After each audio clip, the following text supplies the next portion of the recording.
All right, everybody. Well, thank you so much for tuning in. This is the Legacy Makers podcast. Super excited to have you guys on and listening with us. It's just me today. Usually Megan's here with me, but we've got a great guest that I'm so excited to introduce to you. His name is Kurt Blake, and he's going to tell you all about himself in just a little bit. But he is with an organization called Communio. And he's got a great family, and he's all about family discipleship. And so he's got tons of nuggets for us today and tons of wisdom. And we're going to be kind of honing in on the conversation around family discipleship in the church, in communities, and how that really levels up the opportunities for church to make a generational impact. And I'm just so excited to have this conversation today. Thank you so much, Kurt. Thanks for having me. Yeah, thank you for being here. Thank you for taking the time out of your day. And I'm excited. I'm excited to hear what you got to say and have you share with us. But if you don't mind, just go ahead and introduce yourself. Tell us about who you are and what you do and all things Kurt. Thanks, man. I appreciate you having me here. It's not too far from home. I grew up in Huntington Beach, California. Yeah. Just up the freeway, and I'm still there today. I tell you what, man, I was 19 before I got on a plane, and I didn't even realize how different the rest of America is compared to where I grew up. And you get on a plane and you fly over just these vast swaths of undeveloped land, and you go, why aren't they putting houses all over the place? Because growing up here in Southern California, you just kind of get used to the mega city that SoCal is. But and you get the beach, you can't beat it, man. I know. But no, I'm excited to be here. Yeah, grew up here in Orange County. My wife and I have been married for 23 years. Nice. We have 4 kids, age 16, 13, 11, and 8. Okay. And we homeschool our kids. You got, what's the difference? Boys, girls? So one boy so boy just turned 16. Nice. And then daughter 13, daughter 11, and daughter 8. Love it. The only non-negotiable when we got married was my wife said, hey, we're going to homeschool our kids. So she'd had a homeschool experience back in the in the 80s and 90s, and so she just really wanted to do that. So amazing. Yeah. So ever since we've been married, and ever since we had kids, we've been steering towards that. So good. Yeah, I work for Communio. Communio is a ministry that exists to train and equip the local church to evangelize their communities through marriage and family renewal. Okay? So we look at kind of all the issues that society is facing, whether it's homelessness, poverty, addiction, the mental health crisis, teenage pregnancy. Really pick your area of focus, and more often than not, those are rooted in the breakdown of marriage and family. Yeah. Okay, it's something like 80% of the people who show up to church on a Sunday morning, kind of regardless of the generation they come from, are going to have a stable 2-parent family background, which means they grew up in a picture of at least structural marital health. 80%? Right? Yeah, 80%. That's 80 to 81%, depending on generation. Yeah. And so as you look at that statistic, you think, okay, why are churches kind of naturally gearing or drawing people from what we would say is the nuclear family? Yeah. Okay. And why is that? We feel like it's what do you mean drawing people from? Just by virtue of the fact that 8 out of 10 people who show up on Sunday come from a stable 2-parent family. That sort of indicates that whatever's happening at church is drawing those people at a higher rate. Oh, I see. Yeah. Who came from relationships or marriages that were a little bit more complicated, families that had maybe a step parent or divorce or single parent, something like that. That's where the families are coming from. Yeah. So if we look at that and we start to think why is that? It makes sense. We talked about this when we had lunch, right? Yeah. God is my Father. Christ loves his people, the church, the way that a husband loves a wife, right? That's how we best understand the love of God towards his people, is what we see modeled in human relationships. Paul says it's a mystery how that happens, right? The church is called the family of God, right? That's the number one metaphor that's used in Scripture to relate the people of God to one another. So good. Genesis, the book of Genesis begins with this picture of a marriage between Adam and Eve. And then the book of Revelation ends with this wedding feast of the Lamb, right? So all throughout our story that we're telling the world is this marriage and family language. That's just how God communicates his love to his people. And so as you look out in the cultures, marriage has been steadily in decline since the early 70s. Marriage rates have kind of dropped off of a cliff. It makes sense that if our gospel is about reconciling people's relationship with their heavenly Father, then it makes sense that how they experience earthly relationships is going to either attract them to that or repel them from that. So we see marriage and family as a mission frontier for the church. It's absolutely an evangelism opportunity. And what we're trying to do is clarify the gospel by clarifying marriage and family. Does that make sense? Wow. That's cool. Yeah. Clarifying the gospel by clarifying marriage and family. That's so good. Yeah, it's something that we say too or no, I think it was Mary Eberstadt. She's like, in her book, How the West Really Lost God, she says that the family, like you say, and the marriage is God's picture of the gospel. It's like what the church needs the family to paint that picture. Absolutely. Yeah. It's the family is kind of the core building block of society. It's also the core building block of the church. Yeah. And we do a lot I've been involved in church leadership for a number of years. We do a lot kind of worrying about the margins, like if we lean too heavily on family, then people who don't have a family are going to feel ostracized, or they're going to feel put out. And we should definitely be sensitive to those people. Yeah. But make no mistake about it. The story of Scripture is the story of families in union with God. Yeah. So good.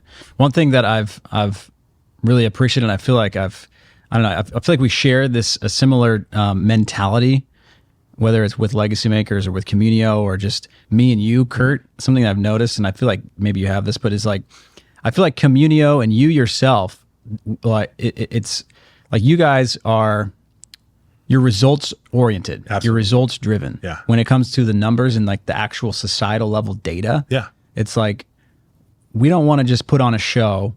We don't want to just put on no, we want to see actual change. Yeah, absolutely. We want to make a difference. I've totally appreciated that in Communio, and then you. I think I've seen that. You just have this grinding mentality. Like you're a go-getter. Let's get it done. So I left a career in commercial banking to come join Communio. Right, I was a commercial banker for 22 years. You can't really tell with the beard and everything, but you're looking great. You look great. I worked side by side with churches in a financing perspective to help them optimize their resources and to set up their liquidity structures and governance and all that. Really to be a help to the church. And when the Communio story was told to me, literally it was presented as, if you fix families, you strengthen the church. If you strengthen the church, you fix the city, you fix the state, you fix the country, you fix the world, right? Yeah. So our seminal work, the thing that really opened my eyes to the importance of this work, we did, maybe 10, 11 years ago, a 3-year campaign in Jacksonville, Florida. Okay. And really what that was we took, the reason why we chose Jacksonville, first of all, Jacksonville was on a list, I think they were number 6 on a list that Men's Health magazine put out of the worst metropolitan areas for marriage in America. Really? Okay, so like 6 out of 10. Whoa. So we put a target on Jacksonville. Okay. We developed a partnership with 93 church and nonprofit partners in Jacksonville and the surrounding cities with the intention of improving marriage and family outcomes kind of on scale, right? So you're talking about data-driven, you're talking about numbers and all that. Like, how much of an impact could we make in 3 years? Over the 3-year course of our time being there, we put over 60,000 people through what we call skills-based relationship marriage, ministry. We saw the divorce rate in Duval County drop by 24%. 24%. 24% divorce rate drop in Jacksonville County. That's wild. Yeah, and that's not us like kind of like putting that number out there. The Institute for Family Studies, which I'll talk about a little bit later as well, they would go back and later study our work there and say, hey, we think that this campaign is what directly contributed to that drop, right? So 24% drop. That's crazy. Church attendance. Do you know what the divorce rate was? So it's 24% in the sense of like if you have like a 4% rate and you drop it 3%, then that's 25% of the overall. Yeah. So I don't know what the actual rate was before. It's in the IFS study. Okay. I'd have to pull it up and look at it. But, Okay. churches that we partnered with, they grew in attendance. Giving grew. And those are great kind of byproducts of any effort of the church. The old joke in ministry is you want to count nickels and noses, right? Like how many dollars are coming in, how many people are sitting in the church. Those are kind of some more crass statistics, but more importantly, like marriages were restored, divorce was prevented, but people were introduced to the gospel, people came to faith in Christ, and we saw this radical lift that can happen when the church with a big C, right? The large church really puts their effort behind solving a problem. Because when you look at marriage and family outcomes for society, there's no single denomination or no single church that's going to be able to impact them at scale. It's got to be everybody lifting together, which is why I'm excited about Legacy Makers. So yeah, so good. Yeah. Dang, dude. Thanks for sharing that. Yeah. Can you just kind of go into it a little bit? Like, how does it, like, what did those churches actually do? Like, you said 60,000 families have kind of gone through this process. 60,000 people, yeah. And these churches were finding these families or working with these families or couples and people. And like, how did that look? Like, how did they do that? So Jacksonville was a kind of an unfolding of a process that we would develop out of Jacksonville that involved a lot of targeted marketing. Okay. So picture yourself like you have kids. So go back to like the first time you guys found out you were pregnant, right? It probably wasn't you reaching out to Target or Huggies or Pampers and saying, "Hey, we're pregnant." That got them to start sending you coupons for diapers and things like that, right? What happened was they were able to exploit consumer data. They were able to target you in a way that said, "Hey, we think you're pregnant." Well, we do the same thing with our data. So essentially what we're doing is we're working with churches to cultivate an environment where marriage and family is stewarded well, and then reach out to people in the community in a very targeted way to invite them into that environment. So if you think of like evangelism strategies, kind of gospel 101 stuff, a lot of times what you're doing is you're meeting people's felt need so that you can help them with their actual need, which is reconciliation with their Heavenly Father, right? So that's good. What we would do is we'd find opportunities, those on-ramps that people have. A typical one might be like a couple gets married. Maybe they have a history in their past of attending church, but they go to college and they kind of stop attending church, get married, and then they talk about faith and they talk about church attendance, and they say something like, "Well, when we have kids, then we'll find a church and we'll go back to church," right? Yeah. So what we do is we kind of find those people, those on-ramps that they sort of naturally have in life. And we find opportunities to invite them back into church. But if we're going to invite them back into church, we got to make sure first and foremost that the church is a healthy place where marriage is lifted up. Like the book of Hebrews says, in Hebrews 13:4 says, marriage is to be esteemed by all. Well, what if our churches did a really good job of living that out? Good verse. So that when people come into that environment, they feel like, hey, this is a place where we feel supported in our marriage, we feel supported in our family, and we feel like we're getting some skills. Maybe. So a lot of times in the church, we focus on virtues. One of the things Communio does really well is we teach people to learn skills that they can use that's going to make their relationship better. So with the data, I'm just curious. This is my mind goes to like if you have like the targeted data, like the targeted marketing. How these, how most big companies, Amazon or something, you have, maybe you might be Googling something and then all of a sudden you see the advertisement of what you're Googling or something like it on Facebook. And is it kind of like that? Like where you? So yeah, I mean that's kind of an analog. Probably, obviously not like it's crazy. It's not like as Big Brother is watching. But yeah, I mean the way that one pastor put it one time is, he said he was a third generation pastor. And he said, my granddaddy's generation had to figure out how to use radio and TV to reach people. My dad's generation had to wrestle with how to use the internet to reach people. And now my generation is trying to figure out how to use data to reach people. And so that's what this is. It's another tool that we can use. It's another opportunity that the world has presented for the church to be able to reach people in a really tangible but clever way that meets them where they're at. Yeah. We spend so much time and energy in church focusing on, okay, when people come, what do we want their experience to be like? A lot of times we're just kind of waiting for people to show up. And this is meeting them where they're at, whether it's in their email inbox or whether it's, a text message or, good old fashioned snail mail. Yeah. Dang. Yeah. So then, okay, I'm just picturing, from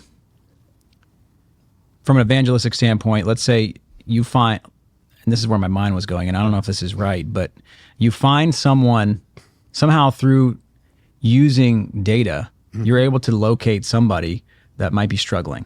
Yeah. Somehow. Yeah. And then is this how it works? Like you essentially, through the partnership with the church, you provide the church with a specific data set, and the church is able to then go out and use the data to find the people that are likely to be struggling, or how does it work? Yeah, there's a couple of different things that we do. So first thing we'll do when we're working with a church is we'll come in and we'll do a survey of everybody in the congregation. We'll ask them really like pastoral questions, like, on a scale of 1 to 10, how often do you struggle with loneliness? Like that today is such a good, insightful question that almost nobody in the church is asking, because it's awkward. If I said, "Hey Ben, how often do you struggle with loneliness?" And leaned in and waited for your answer, But if you can anonymize a survey, send it out to a congregation, get those kind of results. So we're finding out kind of what's the tone and temperature of marriage and relationship and family within a congregation, and we're making recommendations into how the church can kind of bolster certain areas within the congregation. Then we are doing some outreach in terms of a demographic study of the neighborhood, finding out a lot of times pastors will sort of develop their opinion of their community based on who's showing up on Sunday morning. And Sunday morning is not always representative of the general population. I'll give you a real practical example. There's a pastor not far from here in Newport Beach.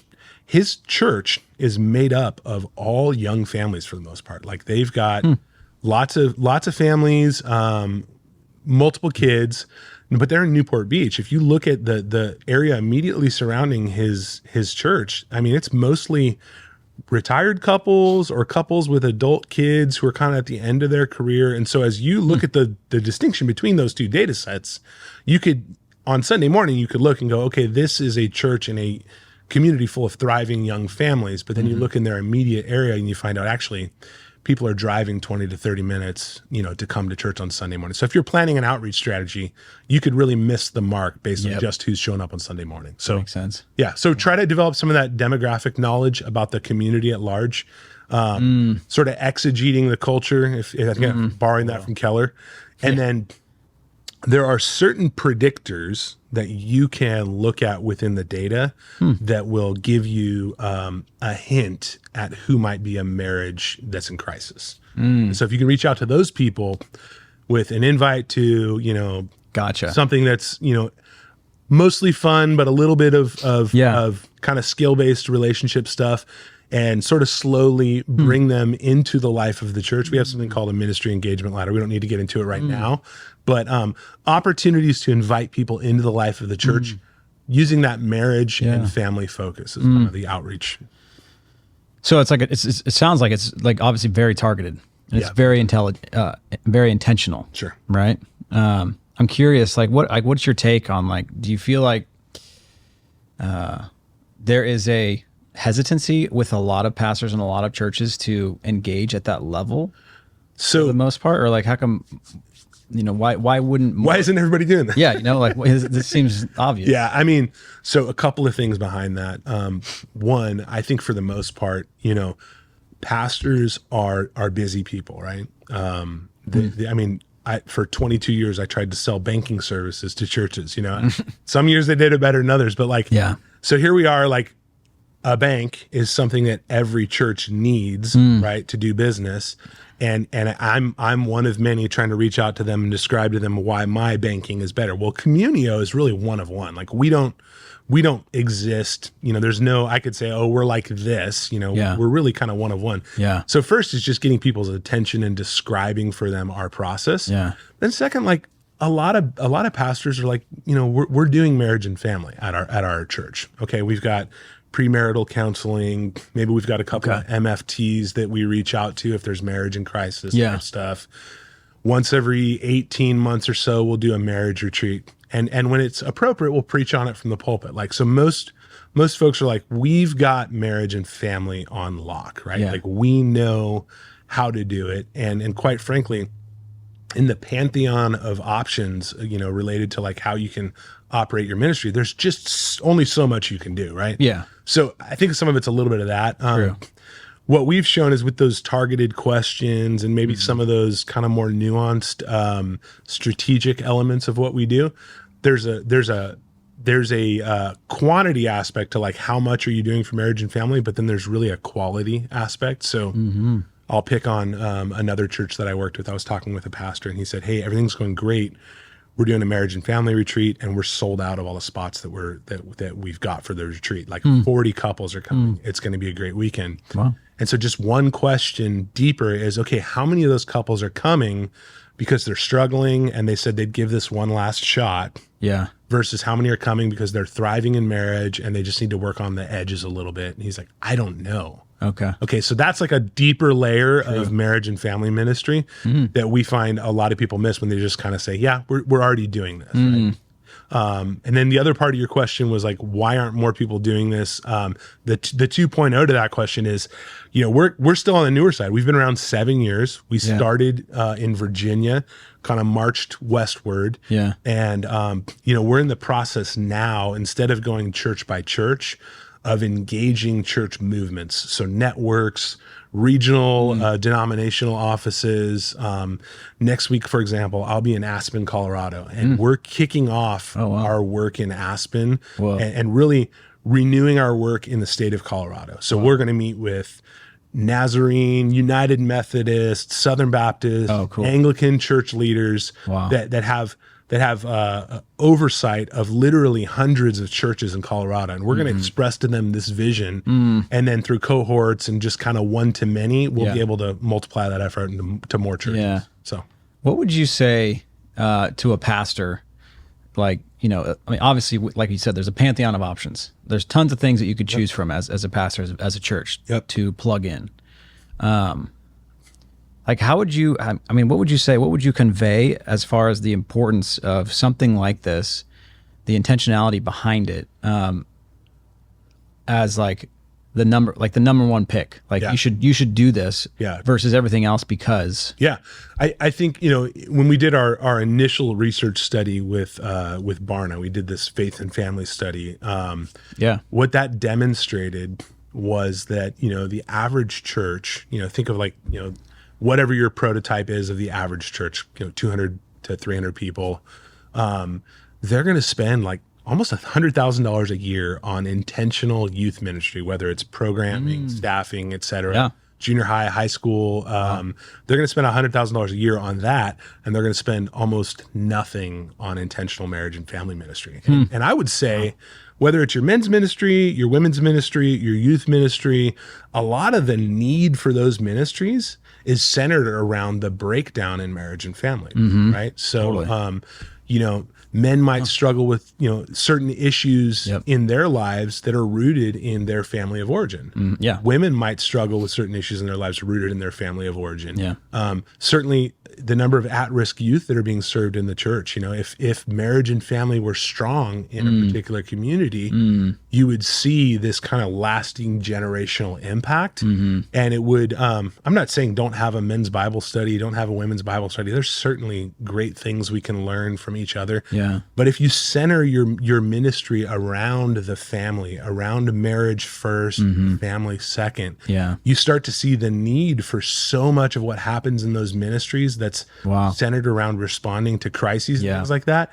That becomes more of a discipleship multiplier instead of just kind of an emergency mode reaction kind of a ministry. Like, it becomes supplemental. Yeah, exactly. Exactly. Versus the only thing. Yeah, exactly. Wow. So that's what I would say. It's just like, maybe we're doing ministry the way that we're doing ministry today because that's the way we've always done it. This is just an invitation to maybe a little more thoughtful and strategic approach to how we organize ourselves as a church. Is there anything else? I'm just curious too on the study that you guys did with IFS. Like, what were some of the other findings in that study? Yeah. So good call out. Yeah, we just released a study with the Institute for Family Studies. So cool. It's all about passing the torch and kind of how faith is transmitted through families, right? So we'll from time to time, in addition to the ministry stuff that we'll do, we'll sponsor studies and participate in studies. We just released one with IFS. We've done one with. Was this one like led by IFS, or was it more initiated by you guys? A little bit of both. Yeah. Oh, okay. So you can read the full rundown if you go out and look at the IFS website, but there's a couple of Fox News articles on it as well. But essentially what we did was we studied how faith is transmitted from one generation to the next, right? So something the legacy makers might be a little interested in, right? And so, I mean, the number one thing is just how often you talk about your faith, right? So is faith an element of something we do on Sunday mornings? Is it something that, like, man, if something goes wrong in the week, maybe we'll stop and pray. We're going to pray at mealtime. Or is it something that's deeply ingrained and a part of your daily life? So the stunning statistic is like the difference between, hey, we're just going to church on Sunday morning and we talk about our faith every day, in how that faith gets communicated to kids and how they carry that on to the next generation. It's like an 8 times factor. So like if you're talking about your faith regularly with your kids, there's something like 8 times more likely to carry that faith into adulthood. 8 times. Yeah. Yeah. So that's insane. It's pretty incredible. So yeah, that study, really what I think my generation and probably your generation as well, of like kids that came up in the church, it was youth group was kind of an answer to discipleship, right? How do we disciple our young people? We send them a youth group, right? And what this study, other studies we've done is highlighting is really like, no, this needs to be both mom and dad engaged in faith, engaged in a genuine walk with Christ, and then communicating that on a regular basis to the kids. Don't let the youth pastor disciple your kids. The youth pastor is there to be a backstop to accentuate, to put a punctuation mark on what the kids are learning at home. But really, the parents need to be the ones who are communicating the faith. And it needs to be something that's authentic, that happens on a daily basis. And then that's where you see the big payoffs from generation to generation. So good. Yeah. Wow. Yeah, I definitely like the authentic idea. That's good. I mean, I think about our family and our kids, and it's like when I'm engaged in it in the mornings and I'm like, kind of animated. Yeah. It's like engaging. Well, and they're like, oh wow, yeah. Here's one thing that the study like highlights that I think is obvious, but I'll say it anyway. So when one parent is engaged in the faith on a regular basis, like obviously that's not going to have as much of a lasting impact, right? Yeah. When 2 parents are engaged, you're going to see a multiplying effect, right? But here's the thing: when one parent's engaged in the faith, it's almost always the mom. Yeah, right? It's almost always the mom. It's never the dad who's dragging the mom and the kids to church. So really, the home run is like, dads, take this seriously. Yeah. Be actively engaged in discipling your kids. Yes. Lead your families well. Lead your wife well. So good, man. And watch the. Have you heard of Vern Bankston? No. Have you read? Okay, you got to check that book out. Similar. It's not the same study, but different. And he was more so. So he did a study on faith transfer, but more so generalize it to all faiths. Okay. So it was a 40-year study. Oh wow. And I think it was like 350 families that he essentially just followed for 40 years. And each family had 4 generations represented. Okay. And so he would interview these families, time after time, all throughout the years. And I heard this at I was at this thing called the Fatherhood Commission. Okay. Up at Pepperdine. Okay. And it was the dean of Pepperdine was talking about this study. And he was saying how in the study, Dr. Vern Bankston, he found that the number one factor in faith transfer was the presence of a warm and the strength and warmth of a father-child bond. Absolutely. That was the number one factor. The number 2 factor was the strength of the mother's bond. And number 3 was the strength of the grandparents with the kids' bond. Yeah. And then he even said church attendance wasn't even decisive. And I think that is the big aha from our recent study is just the the centering of faith transmission in the family, right? And so, yes, church attendance, like as a devotion, as an act of worship, those are important. Those are not what are primarily going to keep your kids in the faith. What's primarily going to keep your kids in the faith is seeing that authentic daily involvement and just involving your kids in conversation. I love that we homeschool and that I work from home because occasionally I'll be getting a cup of coffee and our kids will be doing, a little bit of morning school rhythm with mom. And sure enough, there'll be a Bible question. Hey, Dad, can you come in here for a minute? We have a question about something. And we have some of the best conversations, ever. Just those spontaneous moments where beautiful. We were reading this and we had this question. So, that's rich, man. That's what it's all about. I love that, dude. I love hearing that. Yeah. So kind of back on the personal note too, something you had said a while back. I think we had lunch or maybe it was another time. And it was just kind of, it was cool. I mean, I'm totally with you in what you were saying. But I think in terms of the cultural moment, it was like, that's a controversial statement. Yeah.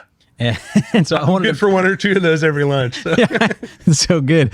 But it was just funny because, and I don't want to like offend anybody here, but it was the idea that like we have in our culture, everyone has different worldviews. Sure.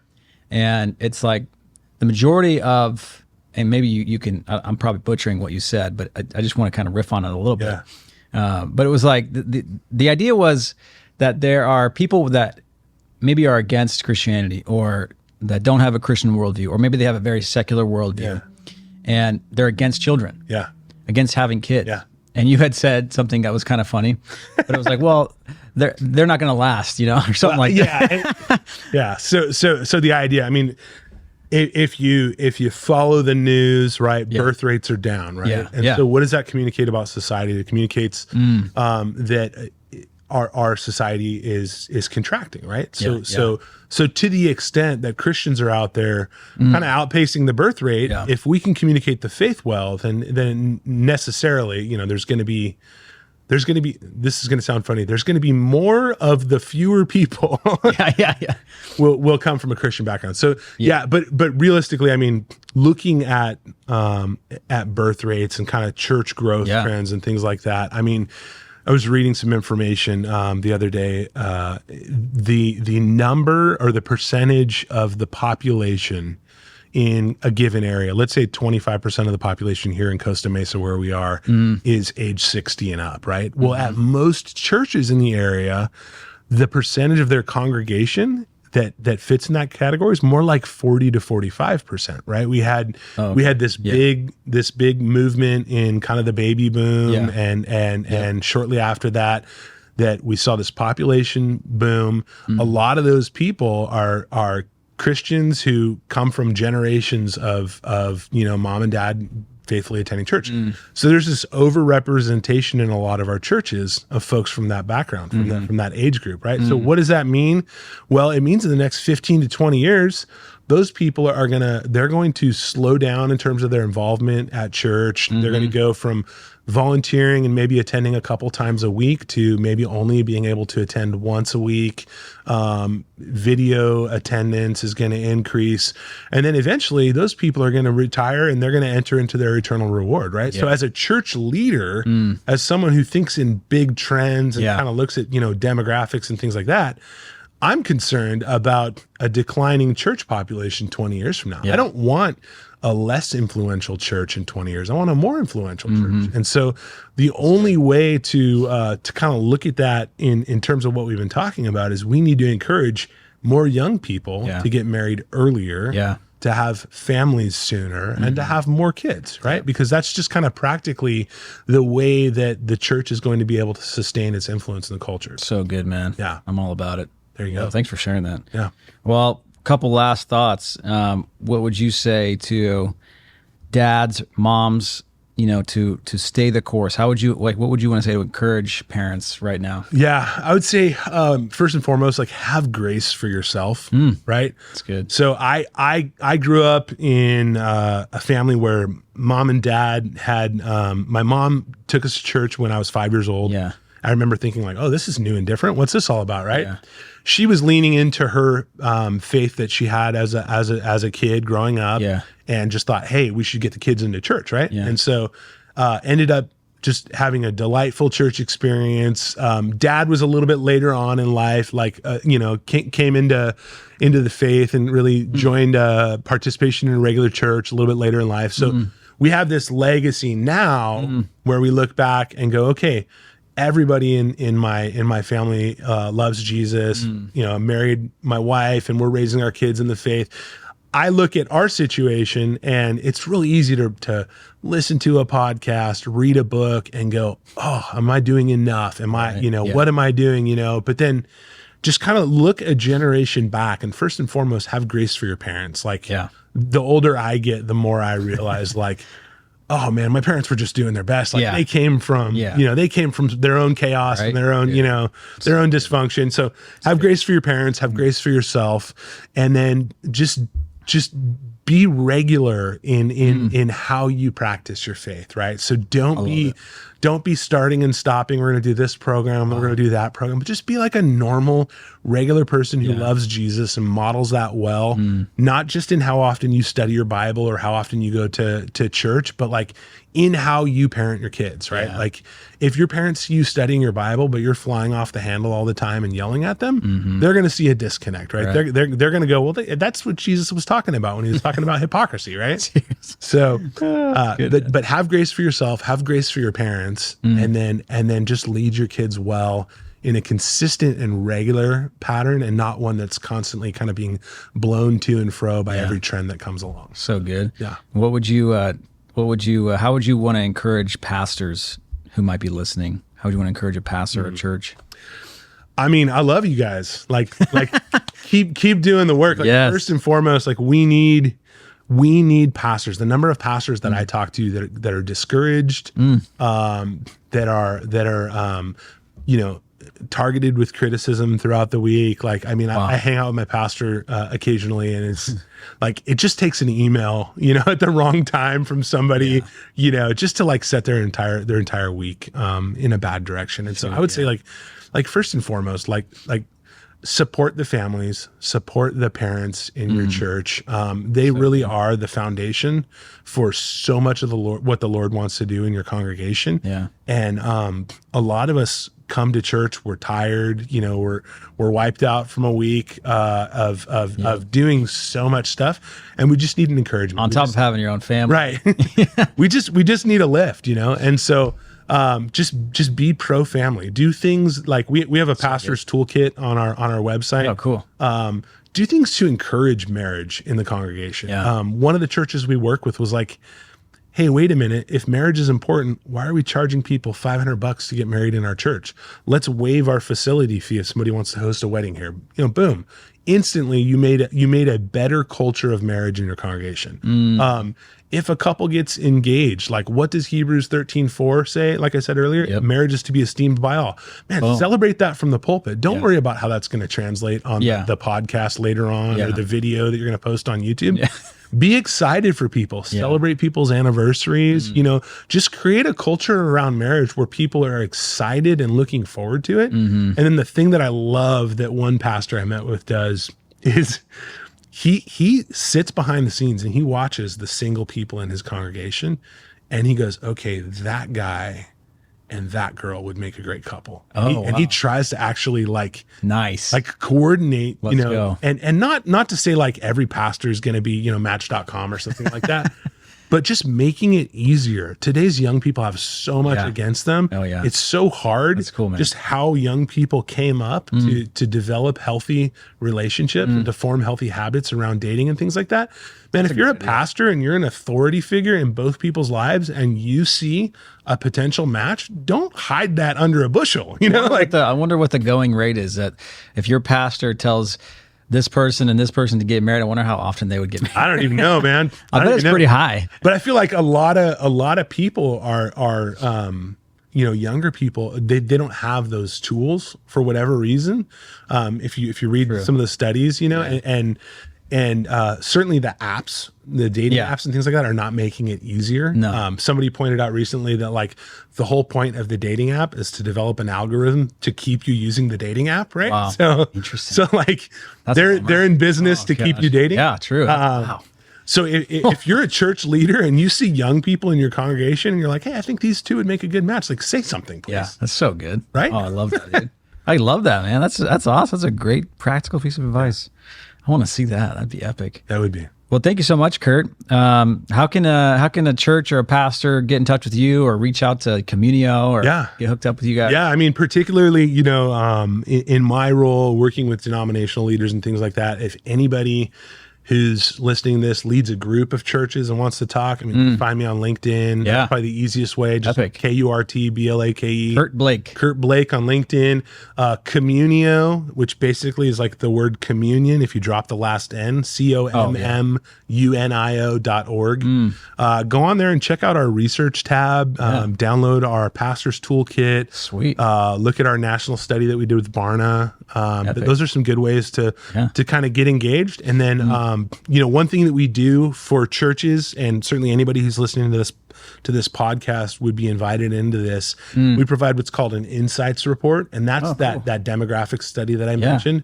Happy to do that free of charge for anybody who listens to the Legacy Makers podcast and wants to know some categories of relationship health in their community that they could lean into and shepherd their communities really well. Epic, dude. Yeah. Thanks for sharing that, man. Absolutely. I'm excited. Yeah. Well, thank you so much, Kurt. Thanks for having me. Yeah, thank you for being on the podcast, man. It was a lot of fun. Yeah, it was, dude. It was good. Thank you guys for listening, and we'll see you next time.